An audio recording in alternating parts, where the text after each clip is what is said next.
Hai, selamat pagi murid-murid. Pagi ini kita teruskan pelajaran kita Bahasa Melayu tahun 4 bersama saya Cikgu Siti Junaidah binti Saudi. Okey, tanpa membuang masa, kita teruskan pelajaran kita pada hari ini. Diharap murid-murid sudah bersedia dengan buku teks masing-masing ya. Okey. Murid-murid boleh membuka buku teks muka surat 110 iaitu tajuk pelajaran kita hari ini ialah kehebatan sains. Okey, sukatan pelajaran kita pada hari ini 1.3.1 bercerita dengan sebutan dan intonasi yang sesuai. Objektif pelajaran kita pada hari ini ialah di akhir pengajaran dan pembelajaran nanti murid-murid diharap dapat bercerita berdasarkan gambar dengan sebutan dan intonasi yang betul.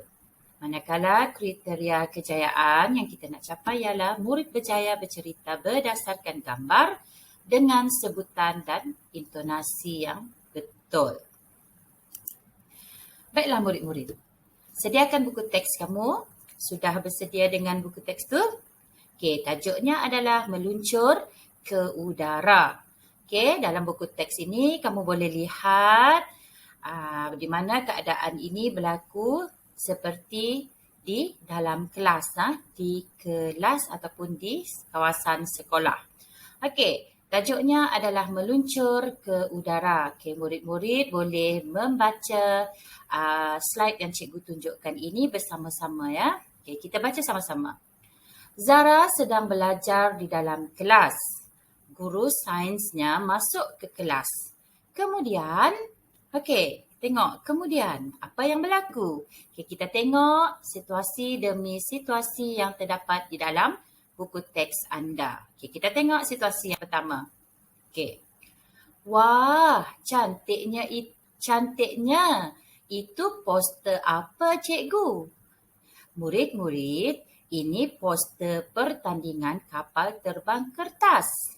Ini adalah situasi yang pertama di mana cikgu Zara ni masuk ke kelas dengan membawa poster yang mengandungi maklumat tentang pertandingan kapal terbang kertas.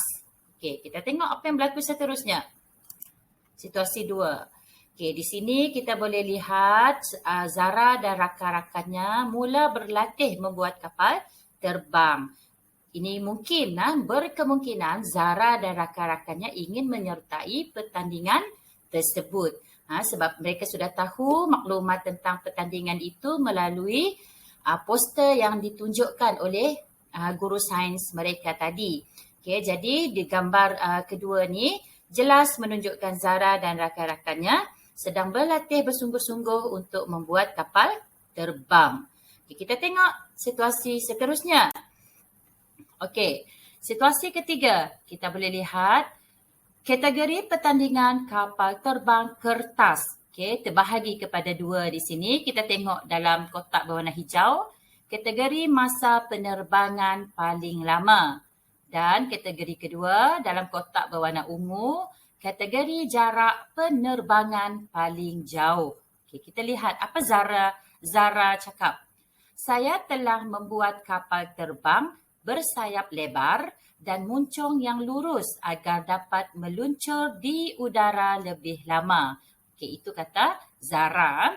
Manakala kawan Zara ni bernama Hadif ni ada cakap pula, ada bagi tahu, saya telah membuat kapal terbang bermuncung tirus dan sayap yang kurang lebar bagi membolehkan kapal terbang meluncur laju. Maksudnya di sini Zara dan Hadif menghasilkan kapal terbang yang tidak sama mengikut kreativiti mereka masing-masing. Seterusnya kita tengok situasi yang keempat pula. Kita tengok di sini di mana kita boleh lihat Zara dan rakannya Hadif tadi menyertai pertandingan kapal terbang kertas tersebut.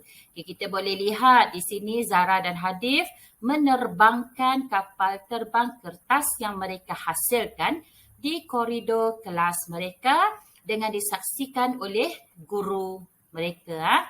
Okey, kita lihat di sana. Okey, mereka berdua menerbangkan kapal terbang kertas mereka di koridor. Manakala kamu boleh lihat rakan-rakan dia di bawah tu memberi sorakan. Okey, kita tengok siapa yang menang menyertai pertandingan ini. Okey, kita tengok di sini situasi kelima kita boleh lihat Zara muncul sebagai juara. Kenapa? Sebab para juri memilih kapal terbang yang boleh terbang lama, yang lebih terbang agak lebih lama di udara. Berbanding dengan Hadif, kapal terbang dia tadi Tirus menyebabkan dia lebih laju. Tetapi mungkin juri memilih Zara kerana kapal terbang yang dia hasilkan terbang lebih lama di udara. Itu menyebabkan Zara muncul sebagai juara. Okey, jadi itu adalah cerita yang berlaku di sebalik 5 situasi yang kita boleh lihat tentang cerita meluncur di udara. Okey, faham tak murid-murid setakat ni? Okay, cikgu rasa murid-murid semua faham sebab dialog pula. Gambar yang diberi ni sangat jelas. Okey.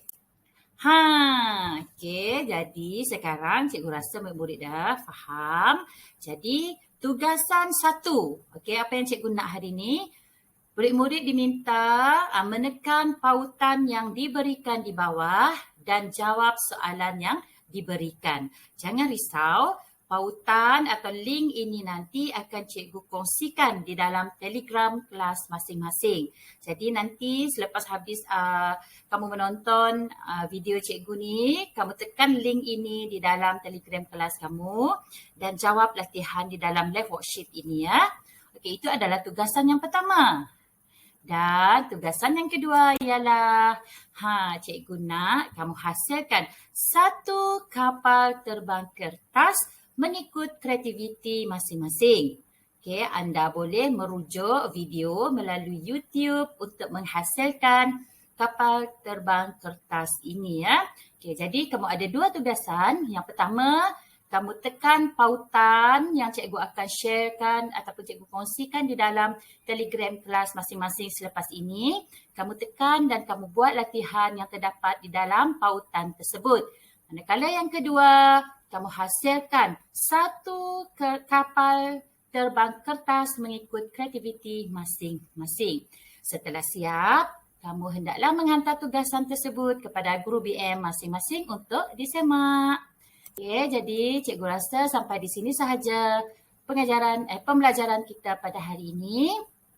Jumpa lagi pada minggu hadapan. Selamat belajar dan siapkan kerja rumah masing-masing. Sekian, terima kasih.